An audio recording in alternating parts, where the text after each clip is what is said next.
नमस्कार दोस्तों। स्वागत है आप सभी का आपके अपने चैनल करियर शिक्षा में। मैं हूं आपकी करियर काउंसलर, आपकी दोस्त मेधा श्रीवास्तव।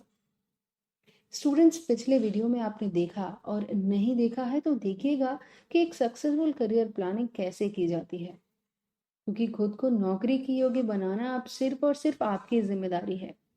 ऐसे में अपने करियर पर नियंत्रण हासिल करने का पहला कदम होता है जानकारियों को इकट्ठा करना, अपने परिवेश को लेकर अवेयर रहना। इसमें आपकी रुचियां, नैतिक मूल्य, प्रतिभा, अवसर, ये सारी चीजें शामिल होती हैं। भविष्य में अगर आप कुछ करना चाहते हैं तो उसके लिए प्लानिंग बहुत ही जरूरी है।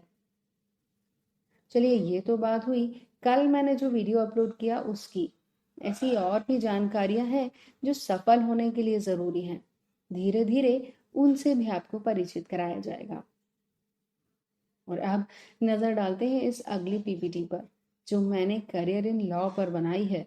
लॉ यानी विधि। 12वीं के बाद इस क्षेत्र में क्या क्या अवसर हैं, हम उस पर चर्चा करेंगे। दोस्तों, वो समय गया जब लॉ की पढ़ाई करने के बाद सिर्फ जज का ऑप्शन हुआ करता था, जबकि आज इस प्रोफेशन में कई सारे ऑप्शंस हैं और इन्हें आप अपने मुताबिक चुन सकते हैं।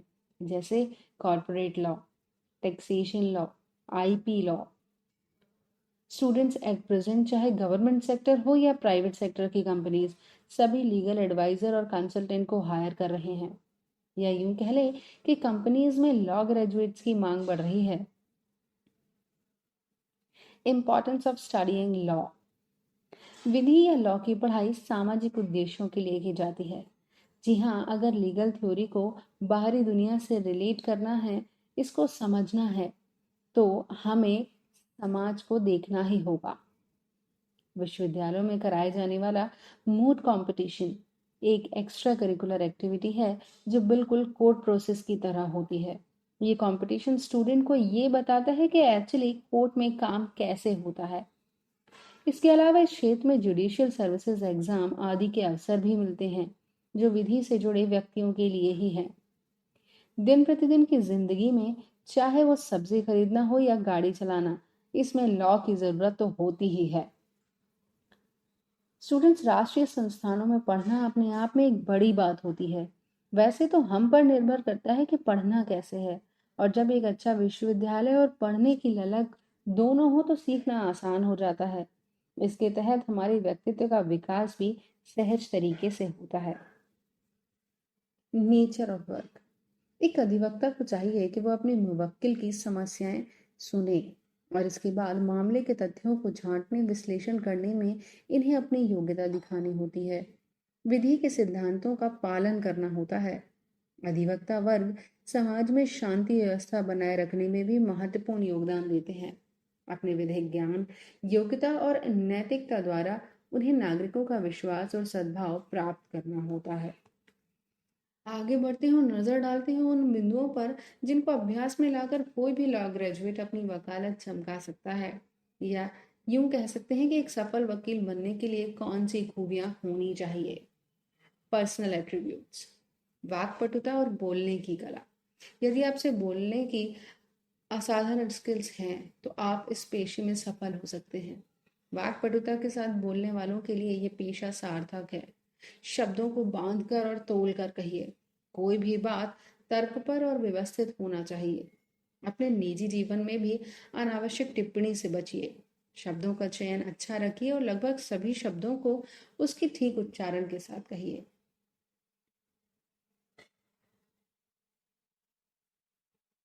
व्यवस्थित रहें। जिस न्यायालय में हम काम कर रहे हैं वहां पूरी तरह व्यवस्थित रहने के प्रयास करने चाहिए। समय से पहले न्यायालय पहुंचा जाए, साफ सुथरी वेशभूषा रखी जाए और कभी भी वकील की वेशभूषा से इत्र वेशभूषा नहीं पहने। न्यायाधीश के बोर्ड पर जाते समय बेंच का ध्यान रखना चाहिए। कभी भी अपनी जेब पेन और मार्कर से खाली नहीं रहना चाहिए। People skills. अधिक लोगों से संपर्क साधने के प्रयास करना चाहिए। ऐसे सामाजिक मंचों पर अधिक सक्रिय रहना चाहिए जहां से आपकी वकील की इमेज लोगों तक पहुंचे। यह सबसे महत्वपूर्ण स्थान रखता है। आप जितने लोगों से संपर्क रखेंगे उतनी माउथ पब्लिसिटी होगी और उतना ही काम आप तक आएगा। धैर्य रखें। किसी नए वकील के लिए वकालत की शुरुआत करने वाला जमाना बेहद चुनौतीपूर्ण रहता है। लंबे समय तक आप संघर्ष काल में रहते हैं। ऐसी अवधि में धैर्य बनाए रखें और जीवन को फिजूल खर्ची से दूर रखें। समय के साथ आप भी धन अर्जित करेंगे। इस समय को अपना निवेश ही समझें। इसके अलावा कुछ और साधारण बिंदु हैं जिन पर विचार किया जाना चाहिए। जैसे अच्छे लोगों की बात सुने। कोई भी व्यक्ति व्यर्थ नहीं कहता। हर एक व्यक्ति कोई ना कोई ज्ञान से प्रेरित करके जाता ही है। अच्छे फैसले लें।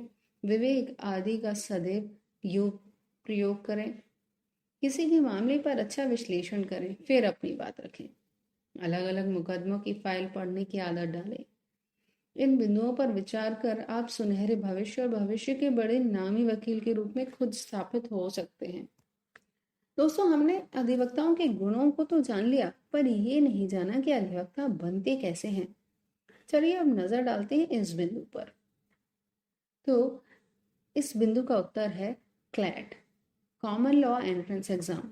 ये एक राष्ट्रीय स्तर की प्रवेश परीक्षा है जिसका आयोजन भारत में consortium of the national law universities द्वारा हर साल किया जाता है। The national law university rotation basis पर हर साल कॉमन लॉ एंट्रेंस एग्जाम का आयोजन करती है। क्लैट नेशनल लॉ यूनिवर्सिटीज और ऐसे लॉ उम्मीदवारों के लिए जो BA LLB honours, BSc LLB honours, BBA LLB honours, BSW LLB honours, BCom LLB honours और एलएलएम जैसे कई प्रोग्राम कराना चाहते हैं, उनके लिए ये पहला सोपान। बात करें इसके एलिजिबिलिटी क्राइटेरिया की, तो इसमें कम से कम 10-2 या समकक्ष परीक्षा होनी चाहिए। सामान्य ओबीसी दिव्यांगजन उम्मीदवारों के लिए कुल अंक 45% होना जरूरी है। अंतिम वर्ष के उम्मीदवार भी क्लैट परीक्षा के लिए आवेदन कर सकते हैं और उसमें उपस्थित हो सकते हैं। आयु सीमा, तो क्लैट एंट्रेंस एग्जाम के लिए उपस्थित होने की कोई आयु सीमा नहीं है। AILET, all India law entrance test. National law university Delhi के अंतर्गत all India law entrance test का आयोजन किया जाता है। All India law entrance test राष्ट्रीय स्तर का टेस्ट होता है जिसके अंतर्गत बीए एलएलबी ऑनर्स, एलएलएम और पीएचडी प्रोग्राम में एडमिशन दिया जाता है। स्टूडेंट्स, चूंकि हम आफ्टर 12th की बात कर रहे हैं तो उम्मीदवारों को 12वीं कक्षा में कम से कम 50 अंक प्राप्त होना जरूरी है। उम्मीदवारों को ऑल इंडिया एंट्रेंस टेस्ट में शामिल होना जरूरी है। LSAT, law school admission test for India. इसके लिए भी आवेदन करने वाले उम्मीदवारों का किसी भी मान्यता प्राप्त बोर्ड से 12वीं उत्तीर्ण होना जरूरी है। सामान्य वर्ग के उम्मीदवारों को 12वीं में न्यूनतम 45% अंक प्राप्त होने चाहिए। इस परीक्षा में शामिल होने के लिए कोई आयु सीमा तय नहीं की गई है। दोस्तों, इन राष्ट्रीय संस्थानों के अलावा और भी कई गवर्नमेंट और प्राइवेट कॉलेजेस हैं जो लॉ की पढ़ाई करवाते हैं। आप उनमें भी एडमिशन लेकर अपनी आगे की पढ़ाई कर सकते हैं। देखिए, इन कुछ स्लाइड्स में मैंने क्लैट के द्वारा मिलने वाले कुछ कॉलेजेस की जानकारियों को दिया है। चलिए अब जल्दी से जान लेते हैं कि विधि या लॉ की पढ़ाई के बाद आगे नौकरी के अवसर क्या हैं। तो एलएलबी कर चुके छात्र एपीओ यानी असिस्टेंट प्रोसिक्यूटर ऑफिसर की परीक्षा दे सकते हैं। क्लर्क के लिए अप्लाई कर सकते हैं। सरकारी विभागों में सॉलिसिटर जनरल या पब्लिक प्रोसिक्यूटर के रूप में मंत्रालयों को सेवा दे सकते हैं। इन विभागों में स्टेट बैंक ऑफ इंडिया में उप विधिक प्रबंधक, कानून और न्याय मंत्रालय में सलाहकार, राष्ट्रीय परीक्षा बोर्ड में विधिक अधिकारी, नेशनल थर्मल पावर कॉरपोरेशन में लीगल ऑफिसर, भारतीय रेलवे, कोल इंडिया में अपनी उपस्थिति आदि दे सकते हैं। अगर अधिवक्ता के रूप में न्यायालय परिसर में काम करना चाहते हैं तो पहले अपने राज्य के विधिक परिषद में अधिवक्ता पंजीकरण के लिए आपको आवेदन करना होगा। इसके बाद आपको 2 साल की वैधता के साथ अस्थायी प्रमाण पत्र मिलता है और स्टूडेंट्स, इन्हीं 2 सालों में आपको ऑल इंडिया बार काउंसिल की परीक्षा पास करनी होती है। इसे पास करने के बाद ही आप एक पंजीकृत अधिवक्ता कहलाते हैं। इसके बाद आप फौजदारी, सिविल, फैमिली, बीमा, बैंक आदि क्षेत्र में काम कर सकते हैं। भारतीय सेना में जैक की भर्ती दे सकते हैं। शिक्षण क्षेत्र, मल्टीनेशनल कंपनीज में legal specialist, copyright, legal adviser, इनके अलावा और भी कई क्षेत्रों में विधि की शिक्षा के बाद आप एक महत्वपूर्ण भूमिका अदा कर सकते हैं। दोस्तों, आज हमने बात की करियर इन लॉ पर। ऐसे और भी कई करियर्स पर आपके सामने हम चर्चा करेंगे। तब तक के लिए नमस्कार।